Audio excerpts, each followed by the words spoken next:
Welcome to the podcast series, Talking Success, Connecting the Global FinTech Community. I'm Catherine Brassell, and today we talk everything digital banking. We're speaking with Punit Thakker, who is the founder and CEO of FinVault. FinVault is MENA's first digital bank for SMB, built by the experts in the FinTech domain, solving the pain points of freelancers and customers alike. Take full control of your digital wealth with FinVault's all-in-one secure vault.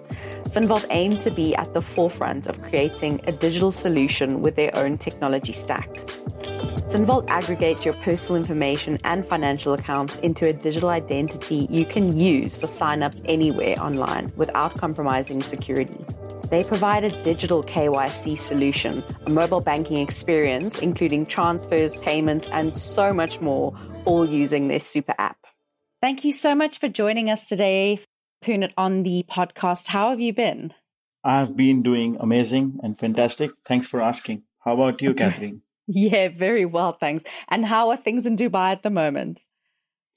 Dubai is getting more busier because of the end of year and a lot of exciting things happening from the expo side and traveling. So it's a very exciting year with a lot of positivity, and a lot of travelers are planning to be here, setting up their base as well.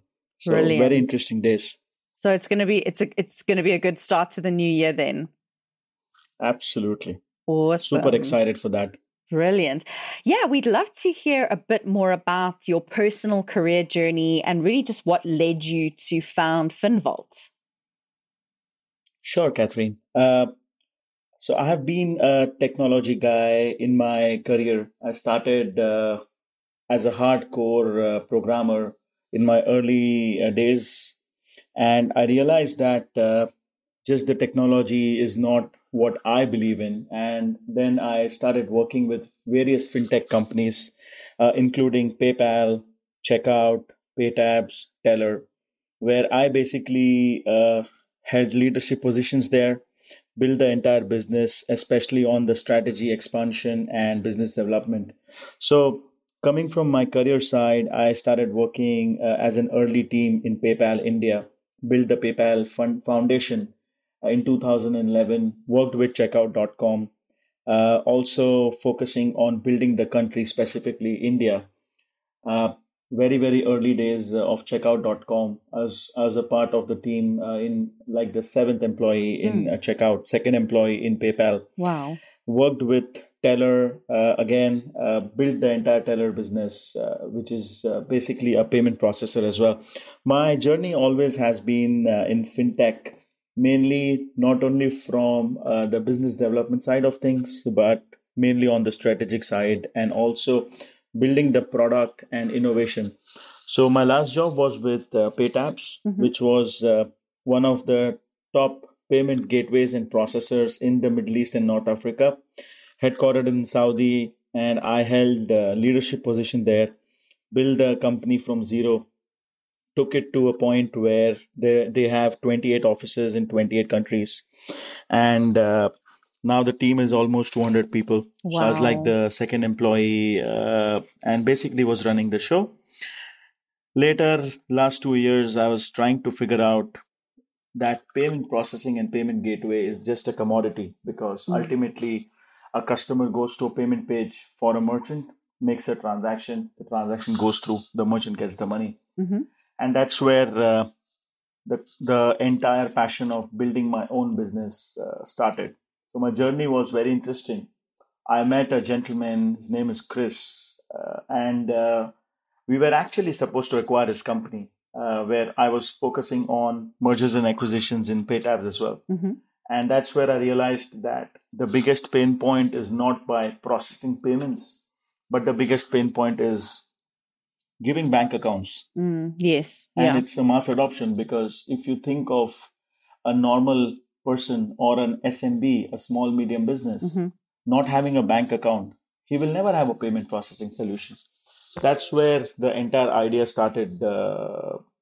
And we started building some use cases around this, particularly for FinVault, where, as the name suggests, it's like a lock for all your finances. But when will the lock activate is where you have a bank account. Mm. So the journey started where we want to start with the bottom of the pyramid to create bank accounts for the end users. Obviously, it's not a digital bank or a challenger bank or a neo bank. I definitely was very fascinated by the terms, but it's a very simple bank account. Mm. And the fundamental point was we did not want to be associated with a banking ecosystem.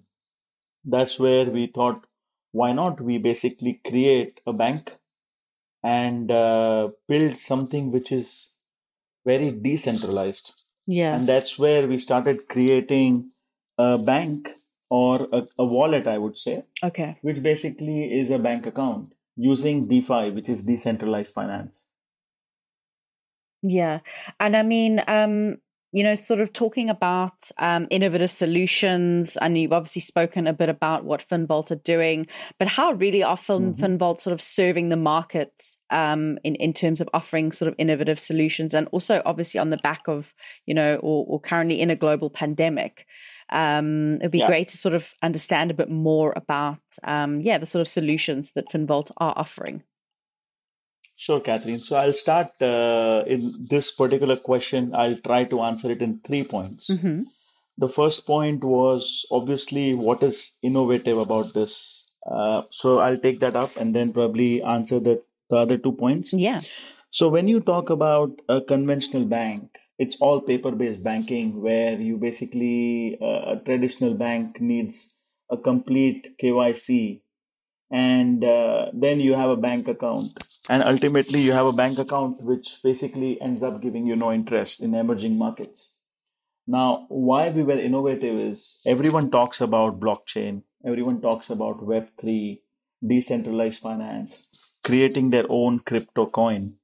We basically said, you know what, why can't we marry a DeFi, which is the backbone of our product, and give this product to the end users who really don't understand what is DeFi. But behind the scenes, it's a blockchain payment. But ultimately, what the particular person sees is a simple mobile app or a simple experience where he can send money, he can receive money, and we can earn money.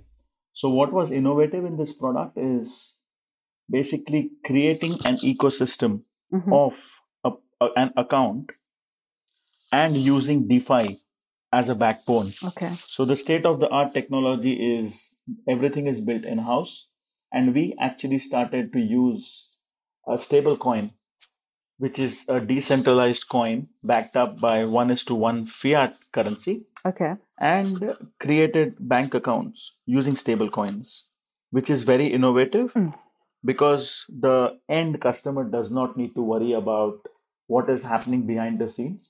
Obviously, it's blockchain, so it's more secure. Yeah. And number two is it's very innovative because you're trying to make this real use case of a DeFi powered account where you can end up getting interest, which is also rewards. And you basically end up getting an entire mass adoption because more than 570 million consumers have no access to a bank account. So we're trying to focus on the biggest pain point and why we are innovative or why we want to basically create this in the global pandemic. So the second point of this question will be the major challenge is remittances. When you see most of the places, everyone has to go like a blue collar worker here wants to send money back to his home country, either India, Pakistan, Bangladesh, Philippines. He really has to go to an exchange house. What we have built is everything digital, and he can just do his own KYC, scan his ID, gets a bank account which is super simple, which is not connected to a banking ecosystem, but it's kind of a DeFi powered wallet or a DeFi powered account. And he starts using this money to send money anywhere in the world without really going to that particular place.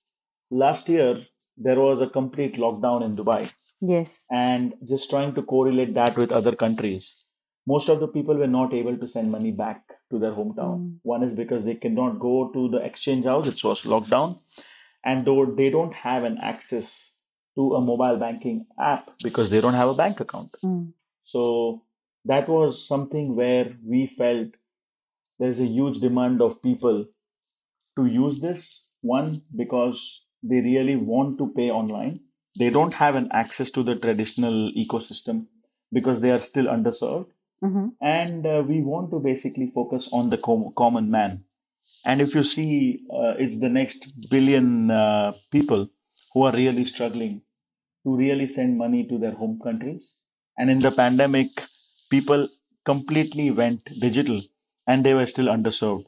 So, this product, which is more innovative, started in that particular aspect of a mission of helping people to give them bank accounts so that it is a simple product and they start using this. The third point, which I would like to answer, is every part of the world today, the bigger challenge is cash.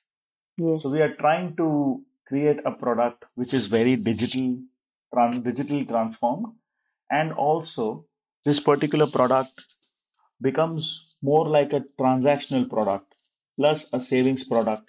So this is one of its app or one of its solution where it's completely a savings product for people who already have money to save, and most of the people will definitely save at least 20 or 30% of their savings.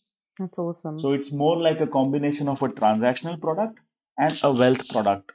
So we are truly using the use cases of decentralized finance by giving them rewards and also making this transactional for buying for their use or transacting, not only for remittance, but also for various other transactions in the merchants.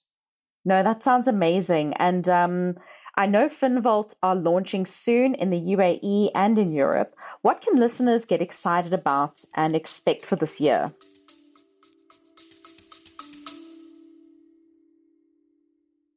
Scott, could you design a video game? I could make you a hypothetical one. If I took some random genres, mechanics, maybe blended them together, and created a new hypothetical game. Now that would make a great podcast. Undoubtedly. So what would you make? Something original and exciting?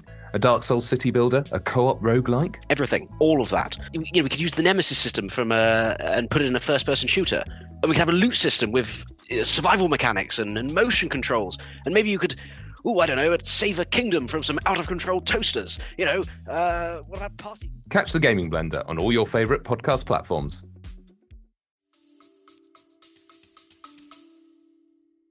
So the most important thing what a particular user will end up getting will be a solution where most of the people still have money in their bank accounts. They don't end up getting any kind of savings.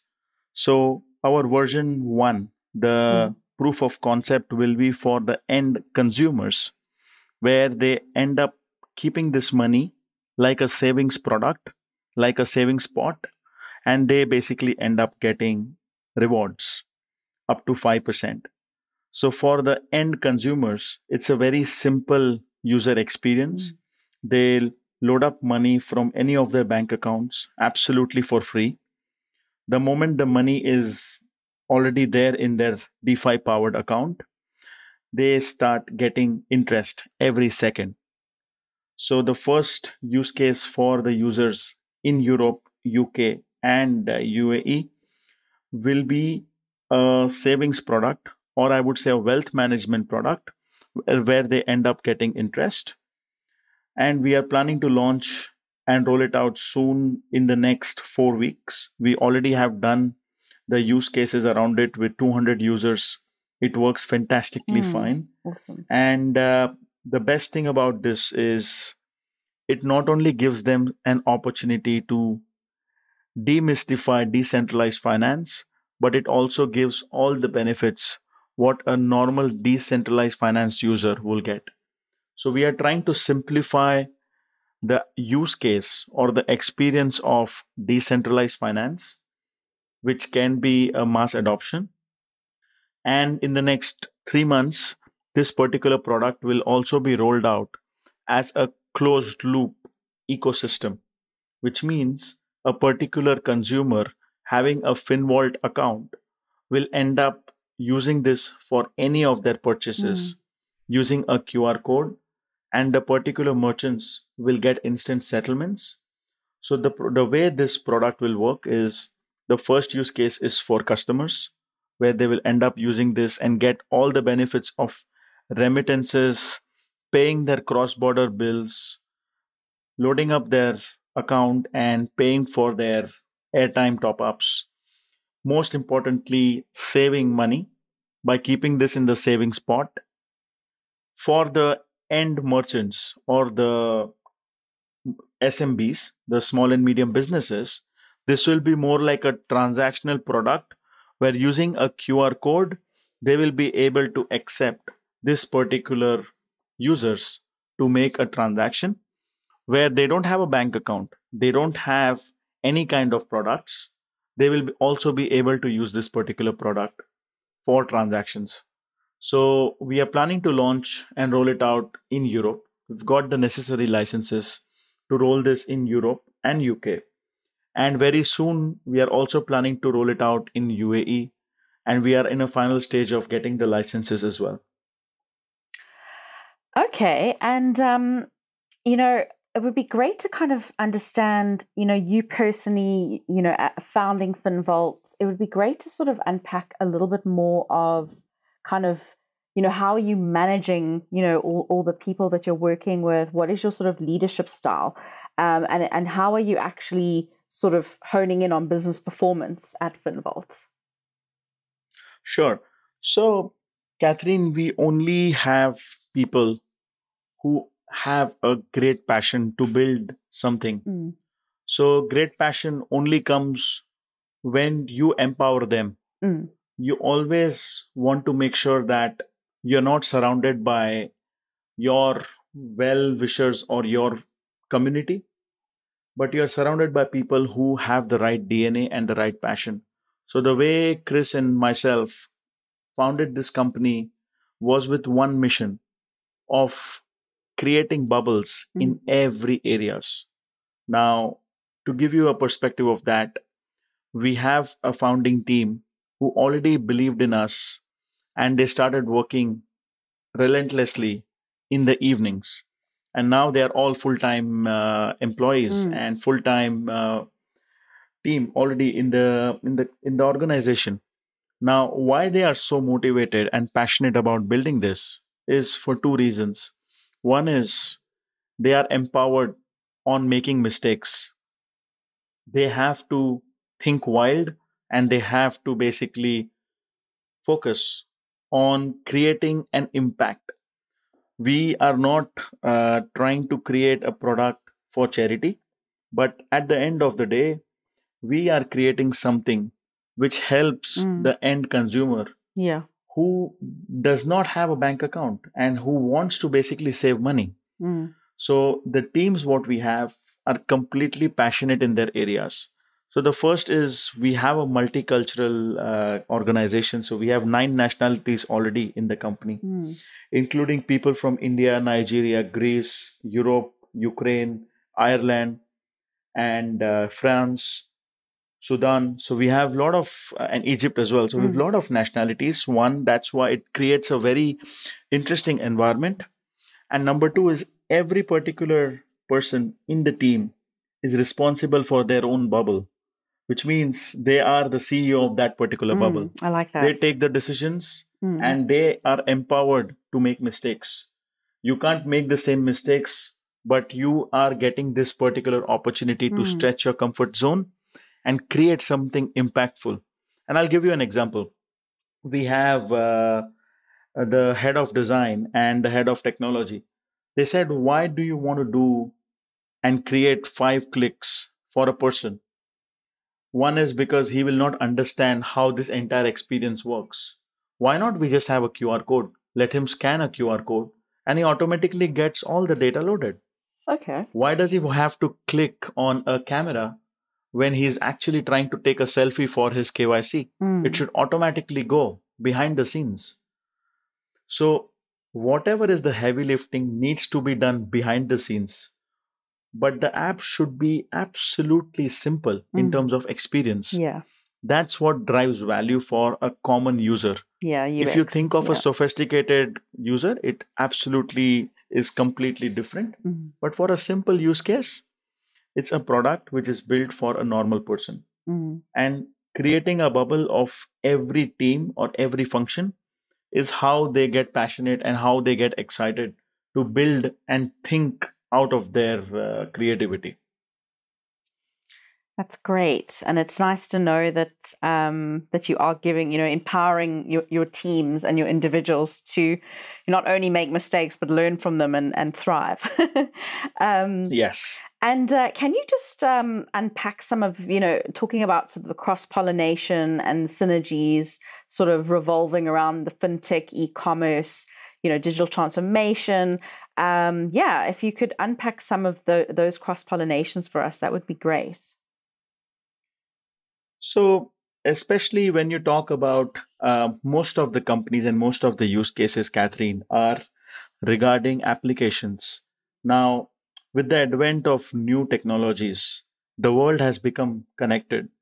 Now, when it comes to an e-commerce company, why people really like to use an end-to-end product is because the entire control is in that particular organization.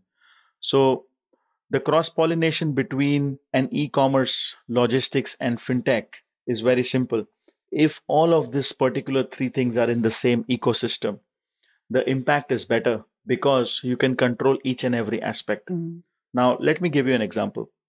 Let's say you are trying to buy a product from the company in China, and you are expected to get this particular product after 15 days.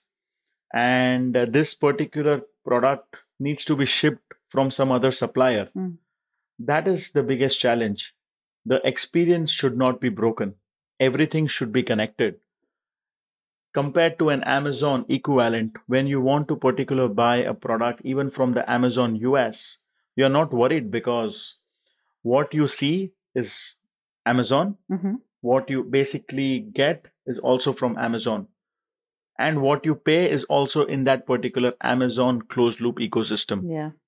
So from the cross pollination perspective, to answer your question, when you see a particular online website or an online commerce, the major challenges, what we have seen in our past experiences, is the broken side of things. The way things have transformed is all because of digital transformation and blockchain and some kind of AI and ML, where you try to do a lot of predictions and then cross pollinations. So the biggest aspect of cross pollination I can relate to is, let's say you are trying to buy cafe latte, which is vanilla flavor, from a coffee shop every day. And the next day you go to another coffee shop, and that particular guy says, "Are you looking for a cafe latte vanilla flavor?" And this guy will be amazed. He said, "How do you know that?" This will only be known because this particular guy had made a purchase online, and that particular other coffee shop knows the behavior or knows that this particular person only drinks this particular latte with vanilla. So that are the use cases what the market needs. And everyone tries to solve a small piece of the pie. Now, connecting all of that and making the data interoperable is the real need of an hour. What do you mean by making it interoperable is the same data which is used in one particular technology or one particular platform needs to be tokenized for security reasons, and the entire world is going towards tokenization.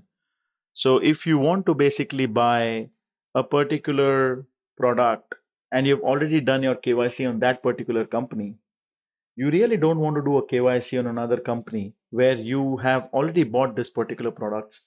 And there are some brilliant companies who have made this very simple. And that is where the Middle East is also evolving.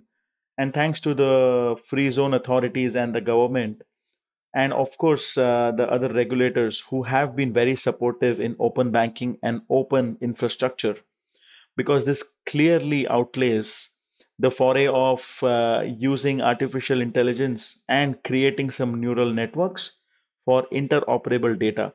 And that's the exact cross pollination of a complete connected commerce. Wow. Okay. And now we're going to move to decentralized finance. And I was going to ask you, with the advent of DeFi and banking increasing, can you talk to us a bit about its case use and what users can benefit out of decentralized finance? Absolutely. So, Catherine, the entire world was revolving towards centralized finance, where everything was paper based contracts, everything was done on paper, and everything was done on a normal note currency or a fiat currency. The entire transformation is different now with the new advent of decentralized finance. So, what is DeFi today? It basically solves the biggest challenge of not the hard copy contracts, but everything is a smart contract on the internet. And with the use of smart contracts, there are various applications which can be built, and people are trying to basically create some use cases of smart contracts and DeFi.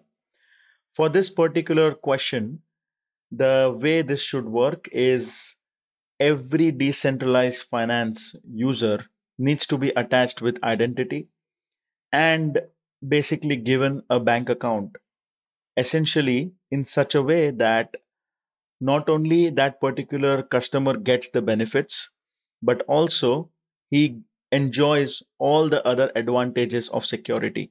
There are a lot of cyber attacks happening on the centralized exchanges and centralized platforms, including the banks, including a lot of other aspects. When you are trying to apply a decentralized finance, which is a smart contract, and using that in a banking application, instead of you getting 0% or less than 1% interest in a normal bank account, you can get interest up to 10% by staking. And you can even try to use this use cases for cross-border transfers instantly. Someone sitting in any exotic current country can immediately receive money without really going to a bank or without spending so much money on the currency conversion, because everything is tokenized and everything is connected. So, to answer your question, the biggest use case for collaborating a DeFi with a particular bank application is to make this a DeFi powered account outside the ecosystem where a particular consumer enjoys the benefits and gets instant notifications globally.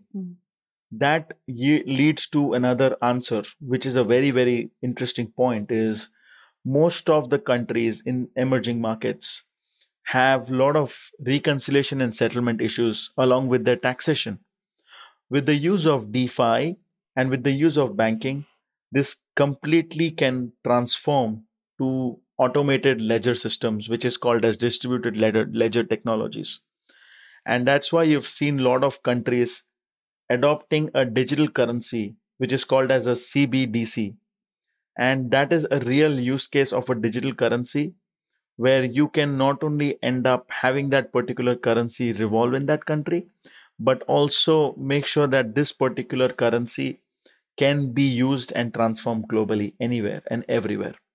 So the use case is connecting that and creating and giving a power of demystifying DeFi, where a normal person can use this DeFi powered account in the most simplest form of a banking product. Okay. Awesome. And finally, just before we run out of time, what can listeners keep an eye out for, and what really is on the horizon for FinVault this year? So, from the use cases of FinVault, we are planning to create a DeFi powered account for users for the mass adoption by demystifying that. Awesome. We are going to add various other features which are very user friendly, including giving payday loans, giving them an option of fractional trading, giving them an option of also buying fractional gold, and also using this investment product for transactional product. How cool will it be that a merchant, instead of paying 2% or 2.5% for a card network, will end up giving 0%? And how cool will it be for a customer to just make a seamless transaction instantly without having to worry about a lot of security issues?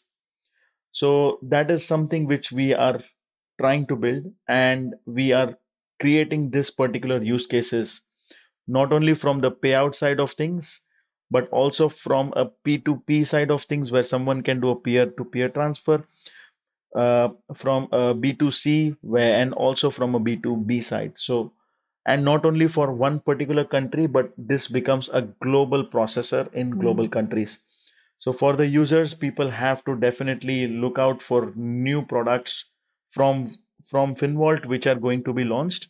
And for the SMB customers, we are trying to create some ecosystems on closed loop, which basically will be released very soon. Awesome. Well, there's a lot to look out for, and we're very excited to, just to continue to follow FinVault and watch you guys evolve. Please let us, our listeners, know if they'd like to connect with you. What is the best way? So we are available right now on Instagram, and we are available right now on finvault.com website. There is a direct option to connect us. But if any user has to connect us or would love to ask us questions or feedback about anything what we are building, feel free to connect us directly on our website or even at sales@finvault.com. And I'll be personally answering them along with my team and trying to help them to really, really adopt this particular products, which will be user friendly and which will give them the benefits. Awesome. Thanks so much, Punit. Thank you so much for your time, Catherine. I really appreciate taking out the time to listen to my story. And we and our team are super excited to hear this podcast and look forward to speaking soon. Thank you for listening to this week's episode, Talking Success, Connecting the Global FinTech Community. Please follow us on LinkedIn under Talent in the Cloud, or if you're interested in exec talent, expanding your FinTech team, or you yourself are looking for an exciting change in your career, please check out our website, talentinthecloud.io.